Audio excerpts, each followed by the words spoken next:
ভালো জেঠু? হ্যাঁ দাও মা।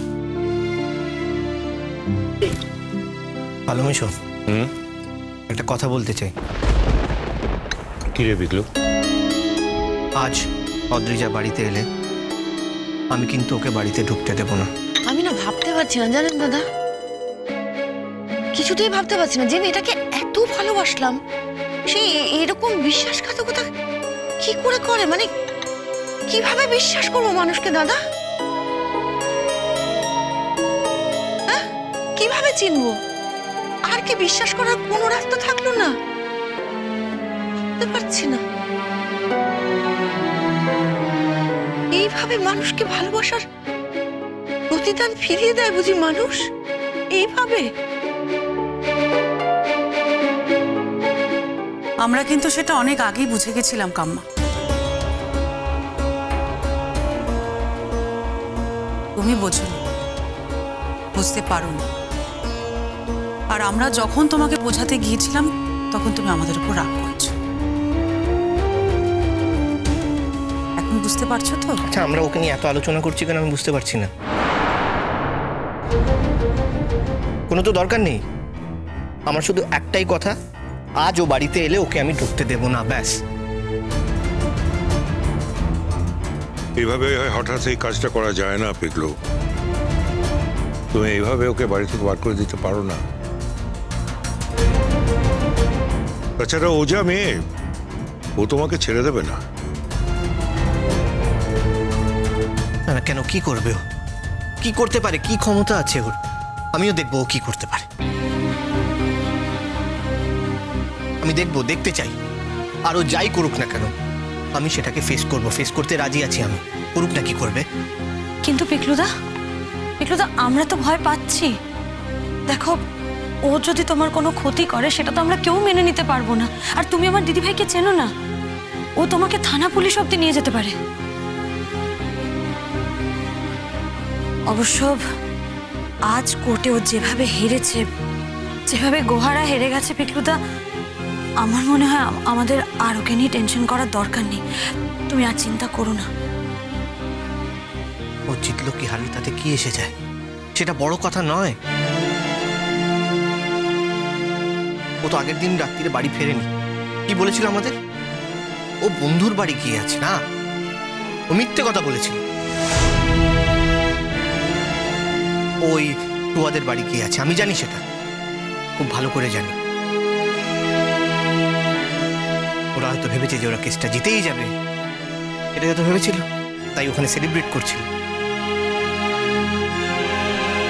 কিন্তু আজ যখন অদ্রিজা হেরে গেছে, ও এই বাড়িতে আসবে, ডেফিনেটলি আসবে। ওটা দেখতে আসবে যে বাড়ির কি পরিস্থিতি, কি অবস্থা। ও এলো বলে তুমি অপেক্ষা করো। ওভাবে এসব কাজ হয় না পিগলু, তোমাকে আরো ট্যাক্টফুল হতে হবে। আমি কিচ্ছু জানি না ভালোবাসা, আমি কিচ্ছু জানি না। আজকে অদ্রিজা বাড়িতে এলে আমি ওকে ঢুকতে দেবো না। ও এখানে থাকবে না। ও একটা মারাত্মক জায়গায় আঘাত করেছে আমাকে।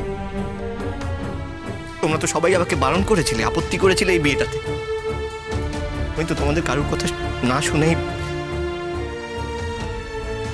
এখন বুঝতে পারছি কত বড় একটা ভুল করেছি। না না পিকলু, ওরম ভাবে ভাবিস না। তুই তো কোনো ভুল করিস না বাবা। ওর দিক থেকে তো কোনো অন্যায় ছিল না। তুই তুই ওকে তুই বাঁচাতে চেয়েছিলিস, এটা সবচেয়ে বড় কথা। মেয়েটার জীবনে একটা অদ্ভুত অন্ধকার নেমে এসেছিল, আর তুই ওকে সেই অন্ধকার থেকে আলোয় ফিরিয়ে নিয়ে যেতে চেয়েছিলিস। তোর দিক থেকে তো কোনো অন্যায় ছিল না বাবা, কোনো ভুল ছিল না। কিন্তু দুঃখের বিষয় এটাই যে ও তোর দাম দিতে পারলো না। তোর মতন একটা মানুষকে অদ্রিজা চিনতেই পারলো না। সবকিছুর বাইরে, মানে আমাদের সবকিছুর বাইরে, ওর নিজের সংসারের বাইরে সব থেকে বড় কাজ হয়ে দাঁড়ালো কি না, আমার ছেলের সর্বনাশ করা, আমার ছেলের ক্ষতি করা।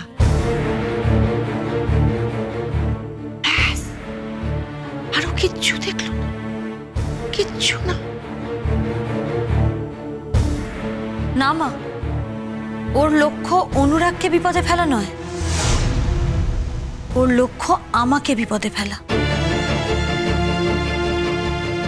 আমি যত বেশি বিপদে পড়ব ও তত বেশি খুশি হবে। আর ওই কথাটা খুব ভালো করে জানে যে অনুরাগের গায়ে যদি এতটুকু আঁচড় লাগে তাতেই আমি সব থেকে বেশি কষ্ট পাই। আর সেই জন্যেও এই পথটা বেছে নিয়েছে।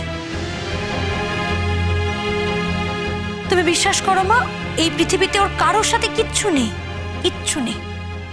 ওর একমাত্র প্রতিপক্ষ আমি।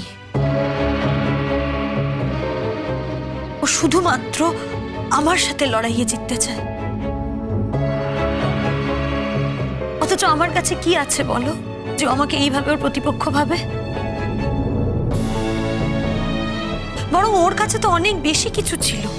ও এত পড়াশোনায় ভালো ছিল, কত নাম হতে পারতো ওর, ও কত ভালো চাকরি করতে পারতো, বিদেশে যেতে পারতো, কত ভালো বিয়ে হতে পারতো।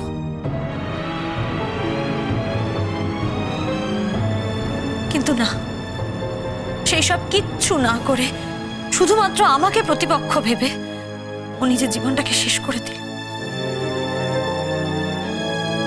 হ্যাঁ, শেষই তো করে দিল, এটাকে তো শেষ করে দেওয়াই বলে। এই শোন মেঘলা, তুই আর এই নিয়ে একটাও কথা বলিস না। এই কথাগুলো শুনতে না আর একটু ইচ্ছে করছে না, বিশ্বাস কর। আসলে অদ্রিজা তাতানকে পায়নি বলে এইভাবে প্রতিহিংসা নিল। আমরা কি ভেবেছিলাম কাম্মা? আমরা ভেবেছিলাম অদ্রিজা বোধহয় পিকলুকে ভালোবাসে। না না, ও পিকলুকে একটা মুহূর্তের জন্য ভালোবাসে। ভাগ্যিস আমার যখন সেদিন ওর সঙ্গে কথা হচ্ছিল তখন আমি ওকে বোঝানোর অনেক চেষ্টা করলাম, কিন্তু আমাকে বলল যে আমাকে ভালোবাসে না।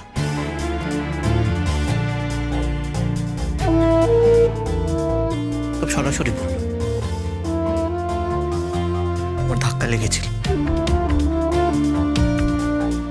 ভীষণ খারাপ লেগেছিল।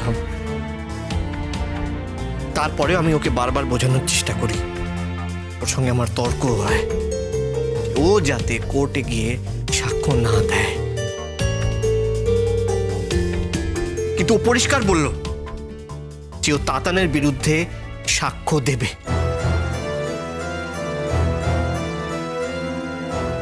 তখন আমার কাছে পরিষ্কার হয়ে গেল যে ও কেন এটা করতে চাইছে। বিশ্বাস করো, আমার ভীষণ খারাপ লেগেছিল, খুব খারাপ লেগেছিল আমার। কি করবো, ভালোবেসে ফেলেছিলাম ওকে। এই অসহায় দেখে ওর প্রতি আমি দুর্বল হয়ে পড়েছিলাম। তার থেকে এই ভালোবাসা। আজ বুঝতে পারছি যে আমাকে কোনোদিনও ভালোবাসে, বাঁচা গেছে, ভালোবাসেনি। ভাগ্যিস ভালোবাসেনি। ওর মতো মেয়ের ভালোবাসা পাওয়ার থেকে আমার কাছে মরে যাওয়া ভালো।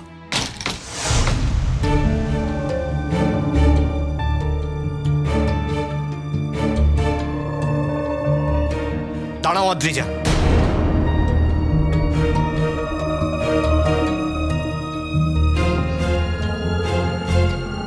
কি হলো? ঘরে ঢোকার সঙ্গে সঙ্গে তো এরকম কেন করছো তুমি? কি হয় তোমার মাঝে মাঝে? Shut up! তুমি জানো না ওর কি হয়? তোমার কোনো ধারণা নেই আমাদের কি হয়? নাটক করছো, নাটক। কোথায় ছিলে কালকে রাত্রে? ও ভালো মেশো, তুমি হঠাৎ আমার উপরে কেন রেগে গেলে গো? দেখো আমি না হয় ছিলামই একদিন বাড়ির বাইরে, আর আমি যে আমার বন্ধুর বাড়িতে থাকবো সেটা তো আমি পিকলুকে জানিয়ে গিয়েছিলাম। খবরদার অদ্রিজা, আমার নাম নিয়ে তুমি কোনো কথা বলবে না। প্রথমত, তুমি আমাকে সত্যি কথা বলে যাওনি, আর দ্বিতীয়ত তুমি জাহান্নামে যেতে পারো, তাতে আমার কিচ্ছু যায় আসে না। ব্যাস, তাহলে তো মিটেই গেল, আমি জাহান্নামে গিয়েছিলাম।